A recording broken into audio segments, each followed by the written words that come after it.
guys! So, today, with me. So, as naman, sobrang dami kong, tawag sa nylon. Saan dito yung nylon? Hindi pala, basta pantahi, be. Dami kong pantahi. Dahil nung nakaraang area, bumili ako sa, like, ganito, isang ganito, tapos ganito, parang 10 or 20 lang sa dalawa na. Hindi ko na maalala dahil parang last year pa yun. So, ito yung tatahiin natin, guys. Damit ko to na, off shoulder. Ganyan siya. Tapos makikita yung shoulder dyan, pero meron siyang ganitong string. Tapos, pangalawa is itong uniform ko na. Sobrang laki niya. And na-realize ko kanina umaga, nagsigot ko siya. Sabi ko, wait lang, bakit sobrang taba ako? Tapos, ginanyan ko siya. Ay, maganda pag ganito. So try natin yun. And, magtatahi tayo with chika. Chika! Sobrang tagal na kaya sobrang daming naipong chika talaga, babe. Like, ang dami ba yun? Barilan naman nangyayari. Alam nyo ba? Okay, susuot natin to. Suot muna natin to before natin mag-chika-chika. Dito na. Yan siya, ganyan. Ayan, ito yung shoulder. Pero ito dapat dito. Pero go. Ito, konti lang naman matatahin mo. Dahil, hindi naman siya sobrang laki. Ito, hanap ako na. Ano yung tawag doon? Basta yung, ganito. Malaki nito. Hanap tayo. Nahanap na natin ang aking treasure. Something. Ano ba?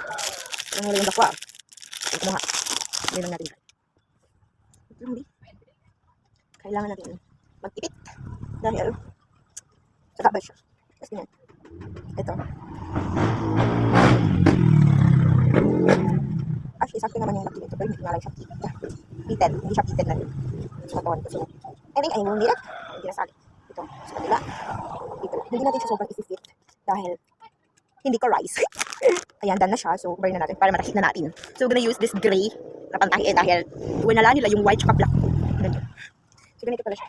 Ano, kita niyo yan. Lumiit. Ganun siya. Anyways, guys, about pala dun sa chika ko. Dun sa, like, sa mga chika. Ano, be. Yung, na-realize ko lang dun kasi na simula nung umalis si na mama dito. Ngayon lang na-realize kasi ngayon lang nagkabarilan.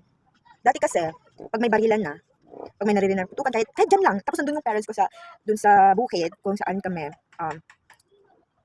kung saan sila naghahanap buhay. Ano kami, hindi ko nakasali, pabigat sa bukid. Anyways, so dati, pag may putukan lang, na marinig ko, sobrang na yung kabakulit, di na ako makakali.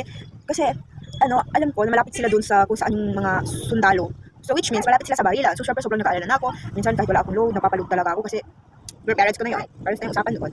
Pero, na-realize lang, yung nagkabarilan nung isang araw dito sa, nung nagkabarilan dito, I mean, dito, hindi naman sa dun sa dating pinupuntahan nila na baryo. Okay. Hindi naman siya doon, pero, kasi nandito sila sa may, dito banda na lugar, hindi doon. So, hindi na ako kabado. Alam niyo yun, like parang, pwede ako matulog ng peaceful, kung hindi ko isipin yung sarili ko na pwede ako matabaan ng ligaw na bala. Speaking of, ligaw na bala, girl, 2 araw na pagbabakbakan nila dito, like kagabi, tsaka nung isang araw, girl, nung isang araw may natamaan ng ligaw na bala na bata. Nung time na yun, sa gabi niya, nagparilan sila mga alauna ata nag-start, tapos, wala lang sa akin, kasi sabi ko, wala lang yun, parang like, diba, like parang wala lang yan, hindi na lang papansinin, ganun. Tapos, nung pagka-umaga niya, narinig pala kami, may natamaan ng ligaw na bala na bata. Girl, so kagabi, kahit konti lang naman yung barilan, parang alas 4 ata, hindi ko alam kung alas 4, basta alas 4 ako bumaba. Tapos, pagkababa ko, yun, alas 4 ako bumaba. Kasi, natakot na ako sa ligaw na bala. Diba? Traumatize ang ate mo. Makabisi talaga. Alam niyo, hindi, yung mga ganyang tao, ay, gusto ko lang i-ignore, pero girl, ang dami nila napipinsala. Yung bata, awang-awang ako, until now, sobrang daming posts na dumadaan sa, sa feed ko about that. Sobrang awang-awang ako dun sa bata, girl. Hindi siya makatarungan kasi girl, wala siyang kamuwang-muwang kindergarten na matay dahil doon. So, pagiging childish nila. Tayo bata. So, anyway. Ayun. Ano pa ba? Ano pa ba yung, girl, kanina, diba? Akala ko gani pinag-ayos na sila ng dalawang camp. Pinag-ayos na sila ng mayor. Bakit parang kagabi nagbakbakan pa rin sila, diba? Pinag-ayos talaga yan. Parang for formality lang, para hindi madamay. Tapos ngayon, may makikita ako na post about that na hindi pinaniniwalaan ng militar na galing dun sa bakbakan na yun yung ligaw na bala. Saan nagagaling? Sa epe nila? Galit na galit, sige ka, sige. Kakainis lang kasi, sila na yung may kasalanan na parang ayaw patanggapin, ayaw pang paniwalaan, may kasalanan sila talaga. Na nila.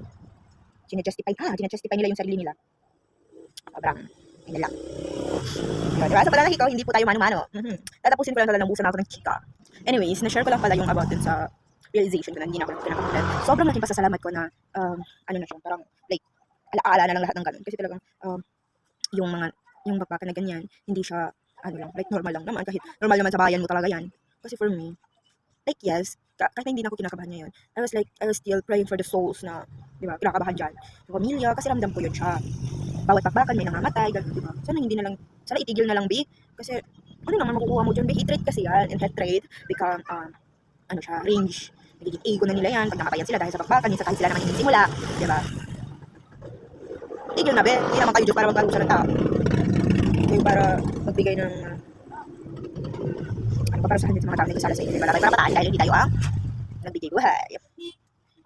Di ba, ulan na naman, hindi na ako maririnig. So this is what makes me excite yung pag, ano, di ba ganyan? Tapos ko na siya, be. Ito, sa side na to. Tapos ito sa side na to, double siya dahil sobrang mate first. So ngayon, bubuklatin na natin. Bubuklatin! Titignan na natin siya. Hindi ko hindi siya cute. Hindi siya cute, girl.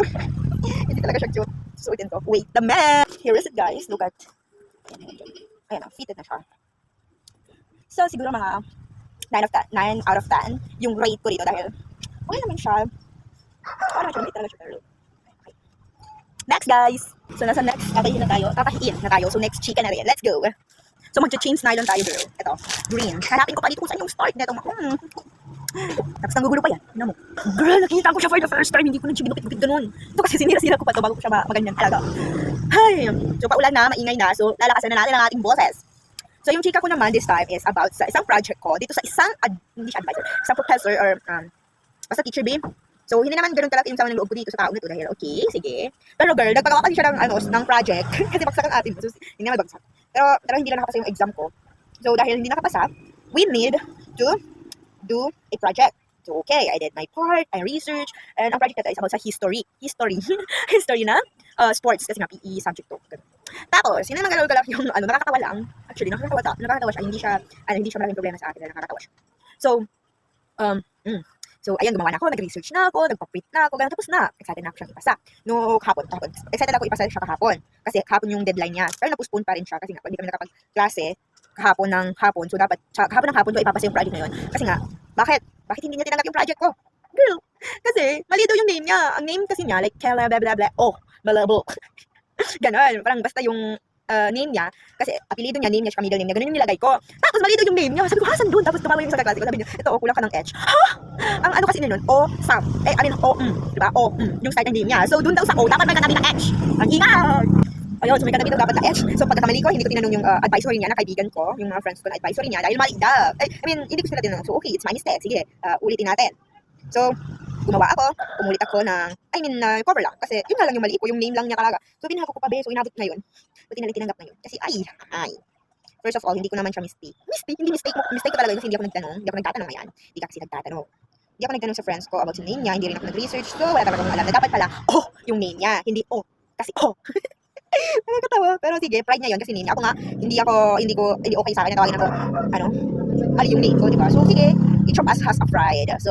So, di ba? Ikanakita yung standard sa name natin. So, sige, sorry po. Alam ko kasi, pala siya. Tapusin ko na lang to, be.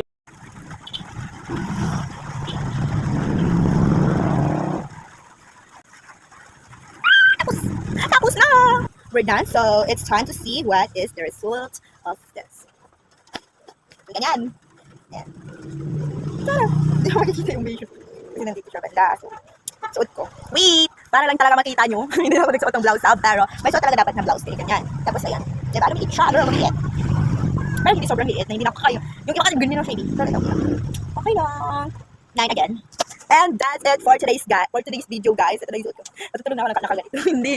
So, ayan. That's it for today's guys. Thank you. Bye!